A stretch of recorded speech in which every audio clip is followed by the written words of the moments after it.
Selamat pagi, saudara-saudara yang dikasihi oleh Tuhan Yesus Kristus. Pada saat ini kita akan mendengar renungan harian GKI Sangkrah. Sebelum kita mendengar akan firman Tuhan, marilah kita berdoa. Tuhan, terima kasih di pagi hari ini. Tuhan berkati setiap kami di dalam menjalani aktivitas pada hari ini. Biarlah kami boleh dapat menjalaninya seturut dengan kehendak Tuhan. Amin. Saudara-saudara yang dikasihi oleh Tuhan Yesus Kristus, Lukas pasal yang ke-6 ayat yang ke-36. Lukas pasal yang ke-6 ayat yang ke-36. Hendaklah kamu murah hati sama seperti Bapamu adalah murah hati.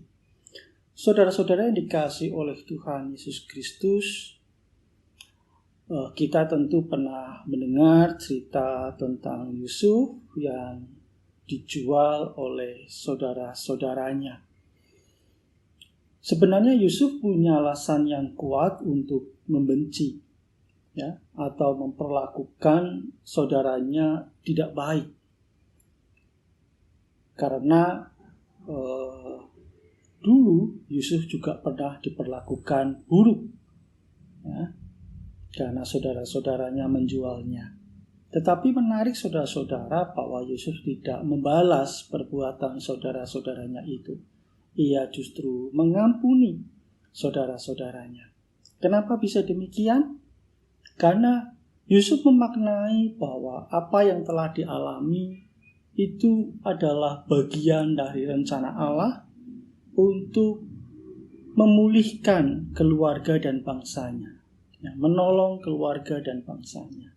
Jadi pemaknaan itulah yang kemudian membuat Yusuf tidak membalas perbuatan jahat saudara-saudaranya.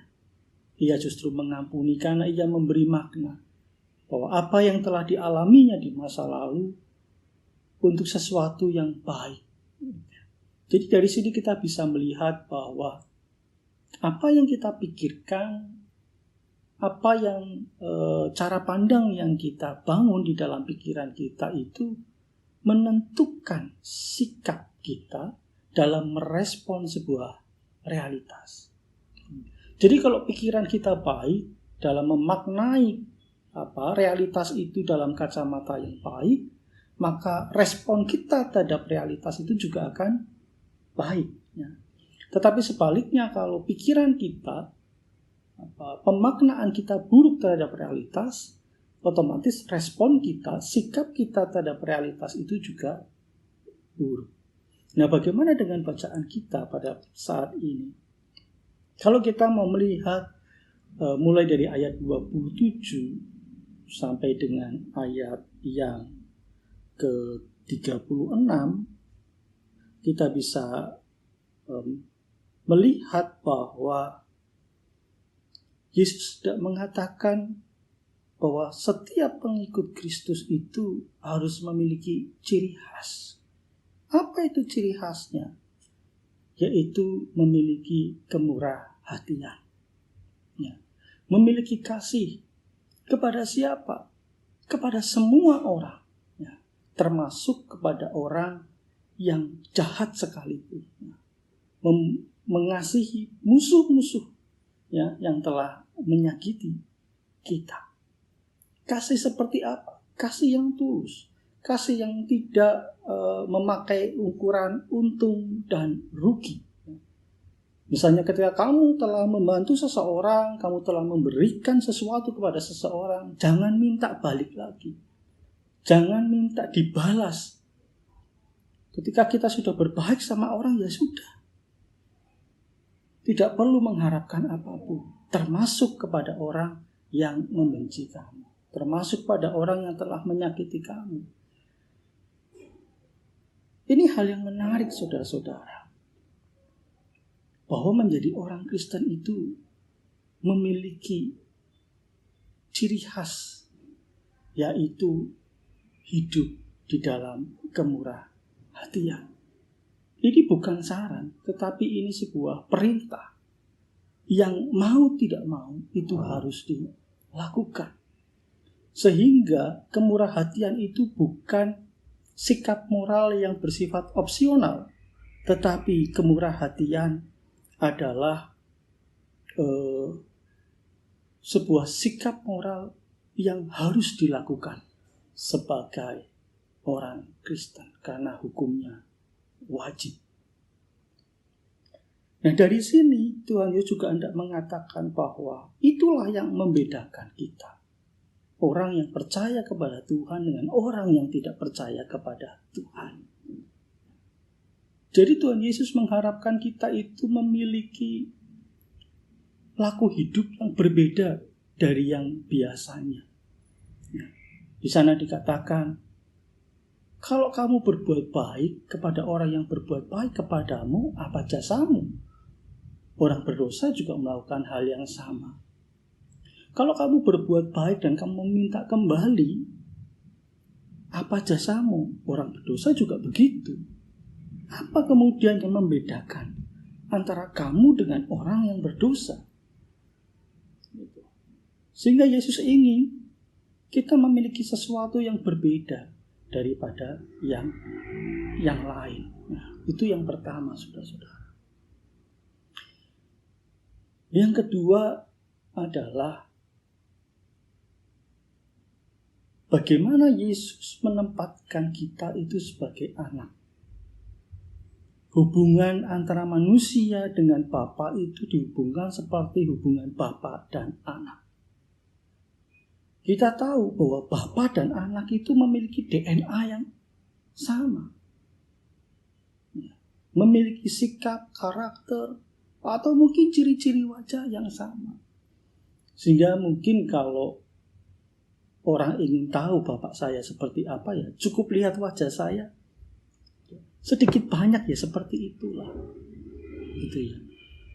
Jadi saudara-saudara, laku hidup kita itu juga harapannya juga mencerminkan dari karakter dan sifat Bapa kita, yaitu Allah itu sendiri. Ya. Ada yang mengatakan bahwa buah jatuh tidak jauh dari pohonnya. Nah, kira-kira kalau kita mengaku bahwa kita itu adalah anak Allah, kira-kira jatuhnya itu betul-betul dekat dengan pohonnya atau kita jatuhnya jauh dari pohonnya? Nah, jadi saudara-saudara yang dikasihi oleh Tuhan Yesus Kristus, kemurahhatian itu menjadi bagian identitas yang melekat pada diri pengikut Kristus. Sehingga kalau tidak ada identitas itu, maka kemudian dipertanyakan, betulkah kita itu adalah anak-anak Allah? Atau mungkin betulkah kita mengakui bahwa Allah itu adalah Bapa kita? Jangan-jangan kita mengakui Bapa kita kalau sedang ada butuhnya saja. Tapi ketika kemudian kita harus melakukan apa yang menjadi kehendak Bapa, kita tidak mengakui Bapa itu sendiri. Ya. Atau tidak jarang banyak orang Kristen justru mengkritisi apa yang telah Tuhan kehendaki. Karena bagi dia ketika aku mengikuti apa yang dikehendaki Tuhan, itu tidak memberi keuntungan apa-apa untukku. Masa saya harus mengampuni? Masa saya harus terus melakukan yang baik kepada orang yang menyakiti saya? Tidak bisa lah. Kita mengkritisi. Seakan-akan kita jauh lebih baik, kita jauh lebih pintar dari Tuhan itu sendiri. Saudara-saudara yang dikasihi oleh Tuhan Yesus Kristus, apa yang kita bisa pelajari pada saat ini yaitu dua hal. Bahwa kemurahhatian itu adalah bagian dari ketaatan. Karena ini adalah perintah. Orang Kristen itu harus murah hati. Orang Kristen harus menghadirkan kasih kepada semua orang. Yang kedua, kemurahhatian adalah bagian dari identitas yang melekat bagi setiap orang yang mengimani dirinya adalah anak-anak Allah. Bagaimana dengan kehidupan kita? Apakah kemurahhatian masih melekat? dan menjadi identitas kita sebagai orang percaya, atau identitas itu telah pudar seiring dengan begitu banyak keinginan-keinginan pribadi kita, pudar oleh karena begitu banyak hal yang kita pikirkan. Saudara-saudara yang dikasihi oleh Tuhan Yesus, marilah kita menjalani hidup di hari ini di dalam kemurah hatian oleh karena kita adalah anak-anak Allah. Amin. Mari kita berdoa. Bapa, terima kasih untuk hari ini. Biarlah firman Tuhan yang boleh kami dengar bersama boleh mengingatkan kami bahwa kami memiliki ciri sebagai anak-anak Tuhan, yaitu kemurah hatian. Biarlah kami boleh dapat hidup di dalam hidup yang penuh dengan kemurah hati kepada siapapun yang kami jumpai. Kami boleh menghadirkan kasih, kami boleh menghadirkan cinta kasih Tuhan dimanapun kami berada. Terima kasih ya Bapa. Biarlah di dalam perjalanan hidup kami hari ini, kami boleh melakukan yang terbaik untuk Tuhan dan untuk sesama kami. Amin.